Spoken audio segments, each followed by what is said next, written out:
Laureati siete dei pionieri. Class of 2019, you are pioneers. You're the first to make it through Università Cattolica's del Sacro Cuore 6-year MD program in medicine and surgery, taught entirely in English. Since the program integrates teaching objectives and methods used in European and US curricula, and you've been rotated abroad extensively within Erasmus and other bilateral programs, you are in essence a first wave of physicians to be prepared for international practice, harbingers of the 21st century global physician. Indeed, your next steps will now span the EU and beyond. In this, you're fortunate to be at an institution at the forefront of the global physician concept, with visionary leadership dating to its founder, Agostino Gemelli. Building on your bold first steps, Cattolica is now developing yet other training programs for physicians to be enriched with an international perspective on medicine and empowered to practice internationally.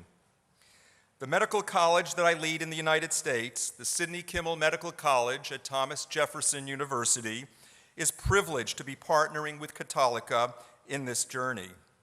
Indeed, just a few weeks ago, we jointly matriculated our very first students in an international dual MD track, the world's first. These students will divide their time between Rome and Philadelphia, and within a 6-year envelope will earn 3 degrees, a BA, an Italian MD, and a US one. 3 degrees opening the door to residency training in both Italy and the US, and then medical practice literally across the globe. An international medical passport, if you will. Just think, in the looming era of telehealth, such double laureate global physicians will be licensed to order diagnostics and prescribe therapeutics for patients an ocean apart, all in a single session from one location. Let's say from their home study overlooking the Tiber River in Rome, or the Schuylkill River in Philadelphia, after a leisurely breakfast. 1 week ago, we learned that the EU has approved grant support for this track, major validation of the concept, and now setting the stage for launching joint postdoc programs, perhaps with a wider university network. The International Double Degree Program, long thought to be impossible to realize, is in fact now here, and it will be used as a model for other joint dual degrees, even beyond medicine. Hats off to Doctors Ignazio Marino and Raffaele Landolfi and their colleagues on reaching this milestone. More than pioneers, you're also poised to be global explorers, esploratori globali. The global perspective you've cultivated by bridging language and curricula from different sides of the Atlantic has set you up for a lifetime career of gathering information and insights, literally from around the globe. With this thought hovering in my mind, my remarks for today instantly gelled 2 days ago, as I was aimlessly wandering the back streets of Rome in the morning light. I stumbled into a remarkable exhibition at the Chiostro del Bramante, titled Dream. A dazzling array of artistic video installations, sculptural syntheses, and graphic images with different artistic takes on dreams and their rich dimensionality. 2 pieces in the exhibition stood out. One, titled Light is Time by Japanese architect Tsuyoshi Tane, is composed of 65,000 metal pieces that gleam in the total darkness, described as a golden rain shifting moment to moment in the fluctuating light. Adjacent, another piece titled The Heartbeat and Dreams by Ryoji Akita. In the accompanying plaque, it is described with the phrase electronic harmonies. But for me, it was anything but harmonious. The looping video showing massive data streaming every which way in a cacophony of data flashes, A flood of numbers and digital symbols evokes an unsettling sense of intimidation. We are engulfed by information and data, our human sensibilities literally dwarfed by it, drowning in it. Those two side-by-side artistic installations, myriad flashes of metallic golden rain, and a data tsunami of electronic harmonies would frame my messages to you, graduates. The theme, our inundation with information, how best to navigate an information-rich world, and how to see yourselves within that world. As you set sail to see the world, 3 simple messages. See more, see openly, see realistically. In the remaining 25 minutes I've been allotted, I'll convey these messages through a series of short vignettes, admittedly a bit far-ranging and some even offbeat, but I do promise to thread it all together by the end. Let's start with See More. The catalog of shipwrecked books was published just this year about Christopher Columbus's son, Hernando. Turns out both father and son were gluttonous information gatherers. While Christopher, the intrepid ocean voyager, gathered information about a new world from far across Atlantic, son Hernando stayed closer to home, but with a gathering exercise no less ambitious. A great librarian, Hernando crisscrossed the European continent, decade upon decade, gathering a breadth of printed materials, books, prints, political pamphlets, guidebooks, posters, musical scores, ballads, pornography, newsletters, any printed material in any language on any subject.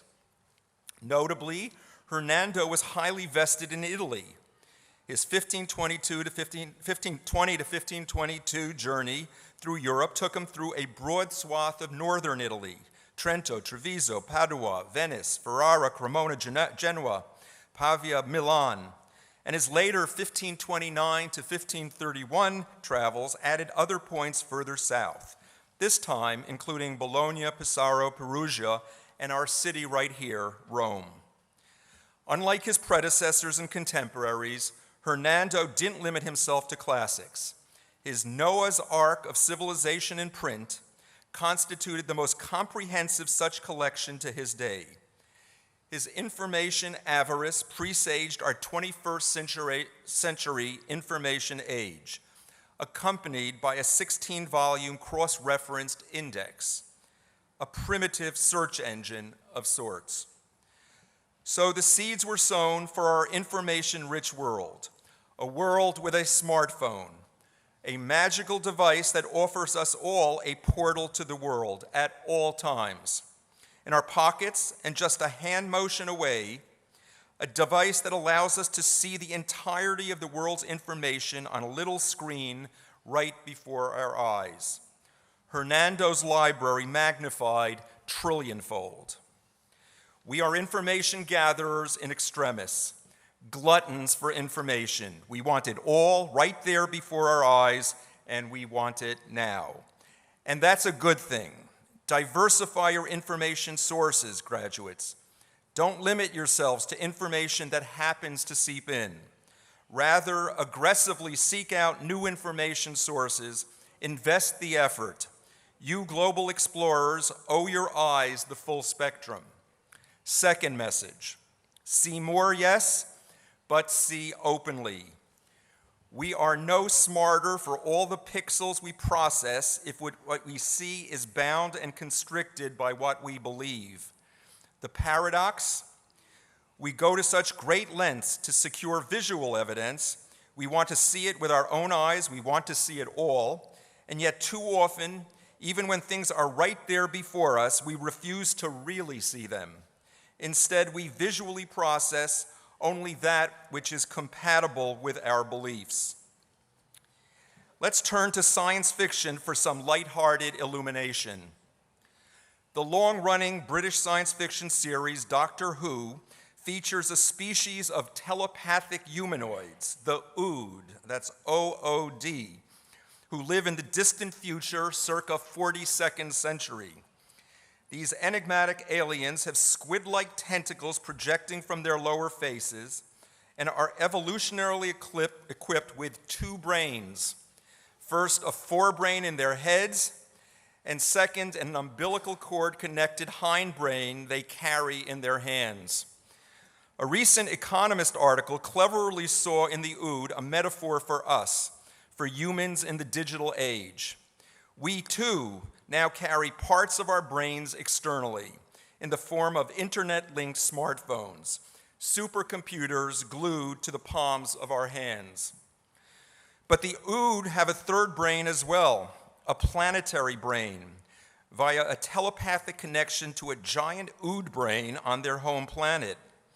We humans too have a third planetary brain, the World Wide Web, Wi-Fi connected to our handhelds.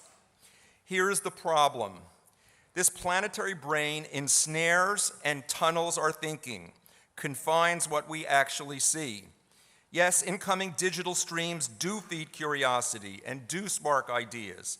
Yet this digital input inexorably channels our thinking.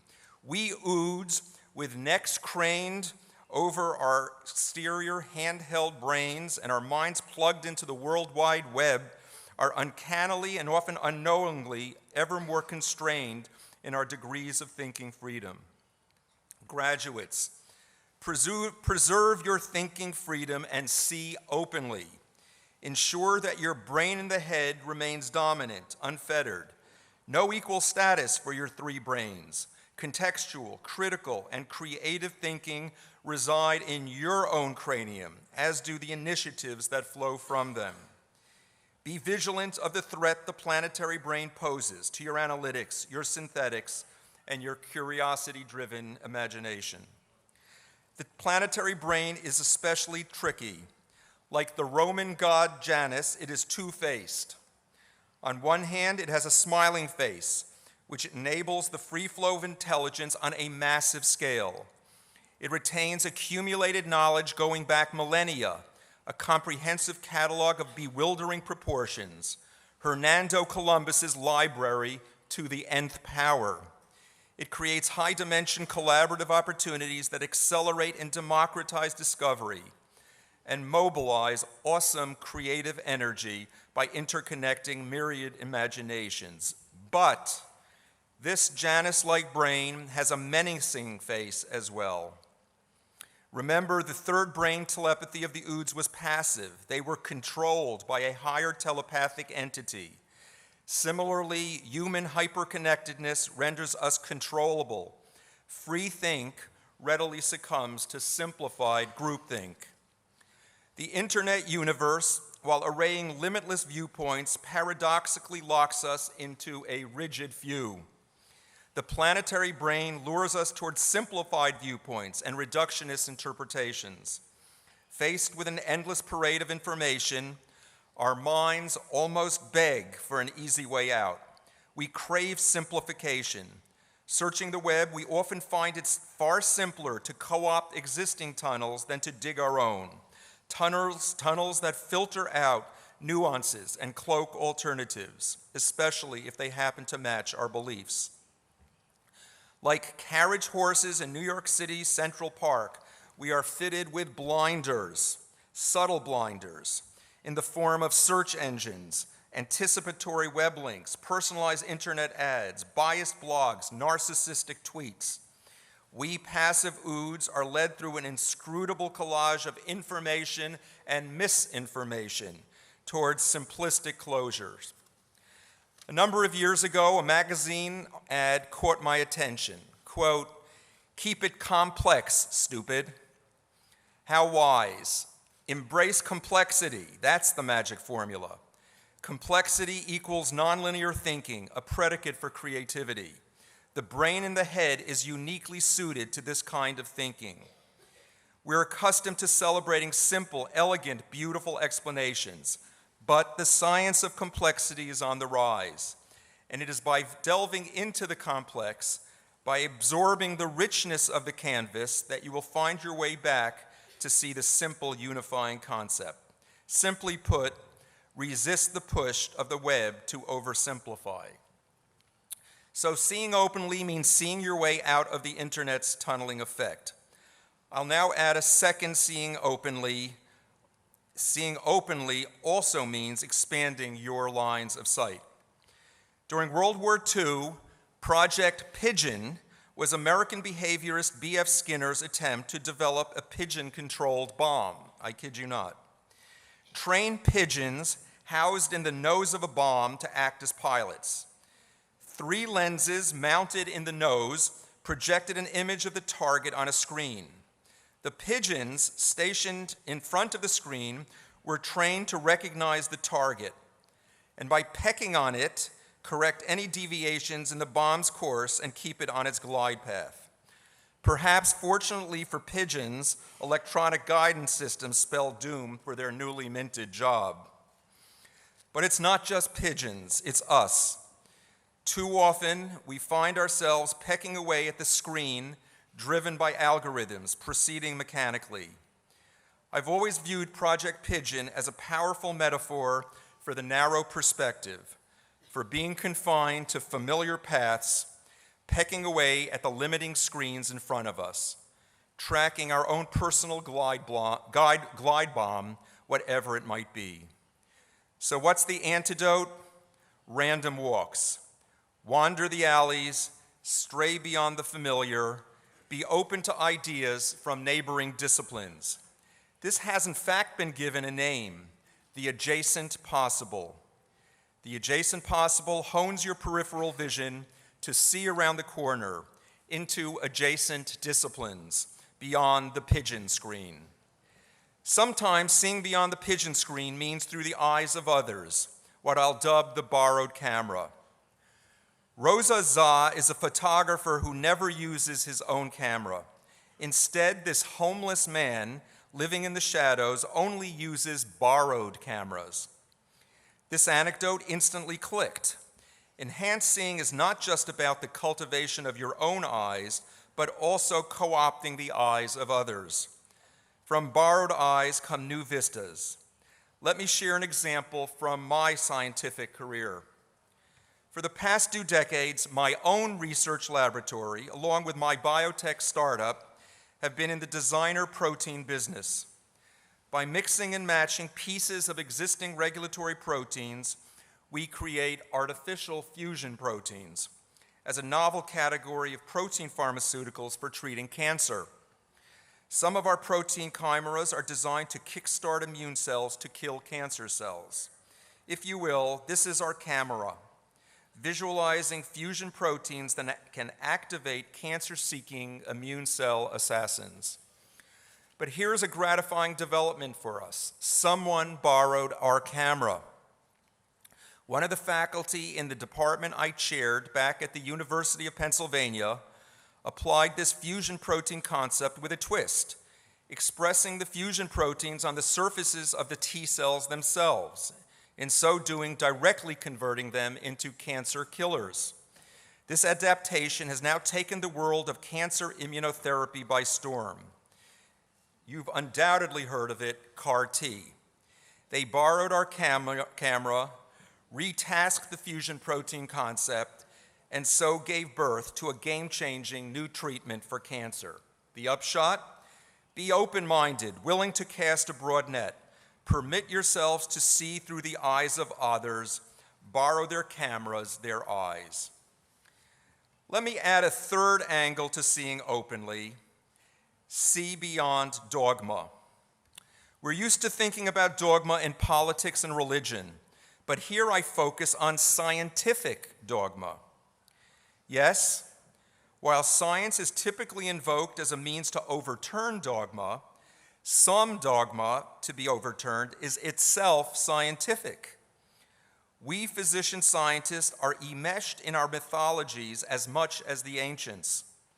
Not as enlightened as we'd like to think, we physicians, reared in the science-centric Flexnerian tradition, get ensnared in a scientific correctness that subliminally decouples us from what is glaring before our eyes, and in turn saps our will to seek out the unseeable.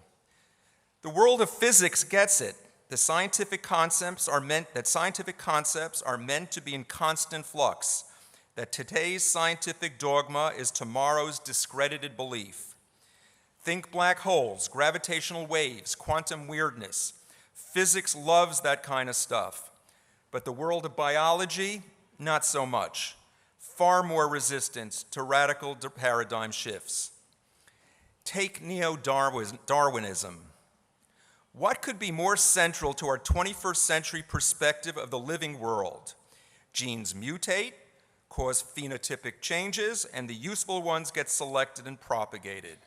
And after a few billion years, poof, the biological world we now see has unfurled. So intuitive, so obvious, case closed. But is it? In a provocative book released this year, Darwin's Doubt, University of Oxford's Stephen Meyer argues it is not. While neo-Darwinism can reasonably explain microevolution, let's say how giraffes' necks get longer or how beaks of finches diversify in color, it's an entirely different story when it comes to macroevolution, how we go from amoeba to slugs to chimpanzees, the big leaps.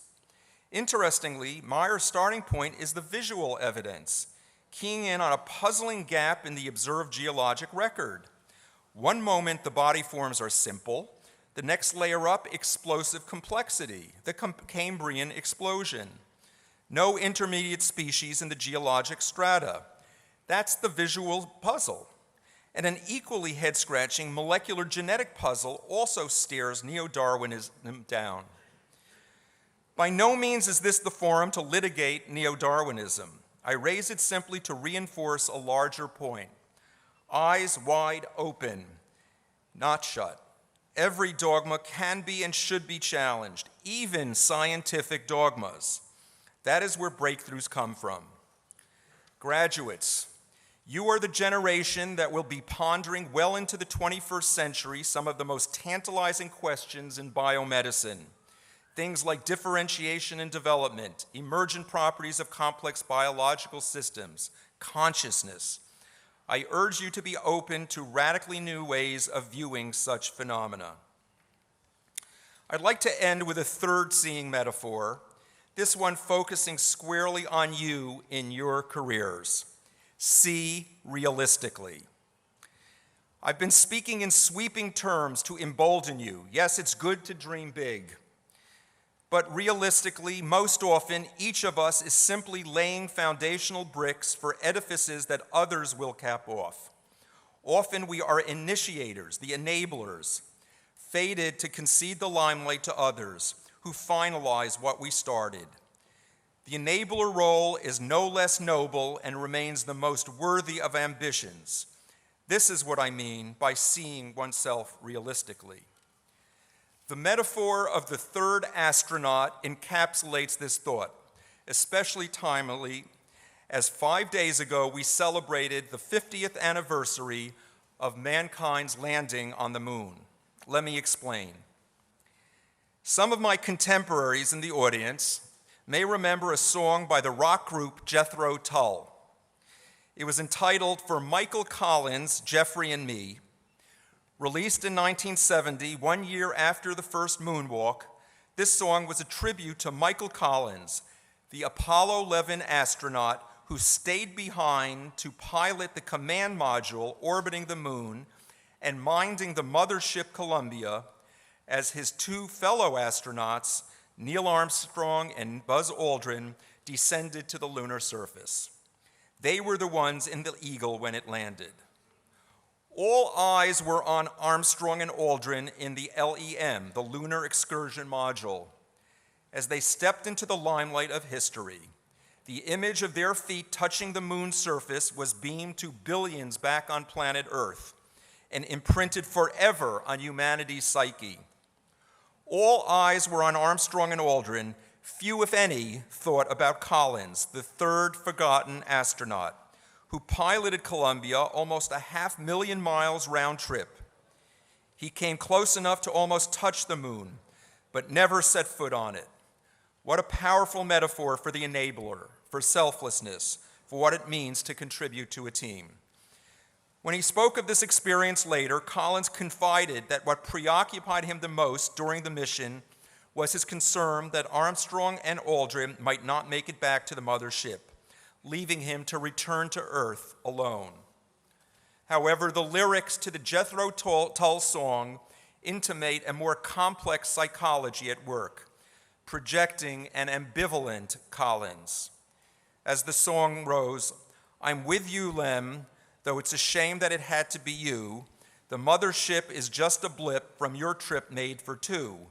I'm with you, boys, so please employ just a little extra care. It's on my mind I'm left behind when I should have been there walking with you." I'm left behind when I should have been there, a bittersweet lament conveying the mixed emotions of a man forced to watch his two partners moonwalk into history. And yet, Collins played his role dutifully, with precision and honor. In a sense, this is true of you. Graduates, I spoke to you earlier of your Cattolica English medical track setting the stage for an international dual MD. You, each and every one of you, is an enabler whose willingness to be pioneers in your program these past few years will now enable generations of global physicians down the road. Well, there's certainly a danger when you let a speaker like me give 30 whole minutes at a graduation ceremony. My vignettes have run the gamut.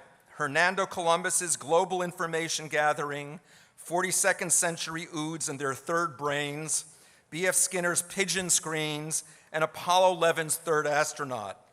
So time to sum up and tie all of this together, 3 overarching messages. First, graduates, gather things for your eyes to see, diversify your sources, and even look to uncover things deemed invisible. Strive to see the unseeable.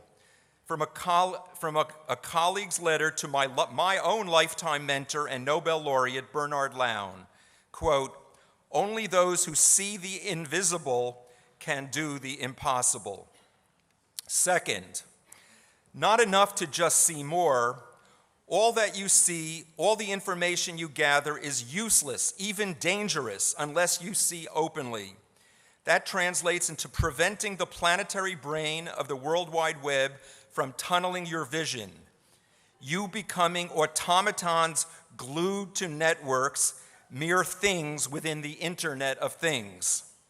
It also means unleashing your lines of sight beyond the pigeon screens of your handhelds and laptops, borrowing cameras and so plumbing the adjacent possible to fluidly draw on the ideas and eyes of others, and believing what you see even if it challenges dogma, which at times is the science itself. Thomas Jefferson spoke of generational revolutions. You are living through one of now in the third machine age of the internet, with its existential threat of algorithmic manipulation by neural networks and advanced artificial intelligence. You will be practicing medicine and surgery through the core of the 21st century. The sweet spot of your careers likely to be in 2050, 2060, even 2070, and with growing longevity, perhaps beyond. Machine intelligence and robotics will drastically reshape our profession by then, likely several times over. And much of what you do today will be done by machines and non-physicians. You, the human physicians of the future, will have to pick up where the machines and data streams leave off. Times of change demand independent thinking and new mindsets, and it will be ever more important to see openly. And third, see yourselves realistically. My sweeping seeing more and seeing openly memes aren't meant to peddle outsized fantasies. Each of us, time limited on this planet, can accomplish only so much. The lesson from the third astronaut is that it is okay to be an enabler, even noble. And in your case, the enablement may well be international. Collaborate and enable across borders so we can collectively envision the outlines of a new healthcare frontier. From the lyrics of the rock group Queen in The Show Must Go On, quote, "My soul is pointed like the wings of butterflies. Fairy tales of yesterday will grow but never die. I can fly, my friends." Graduates, head out of Cattolica and fly. You global physicians, medically trained in English in the magnificent city of Rome, go out and see the world. Thank you.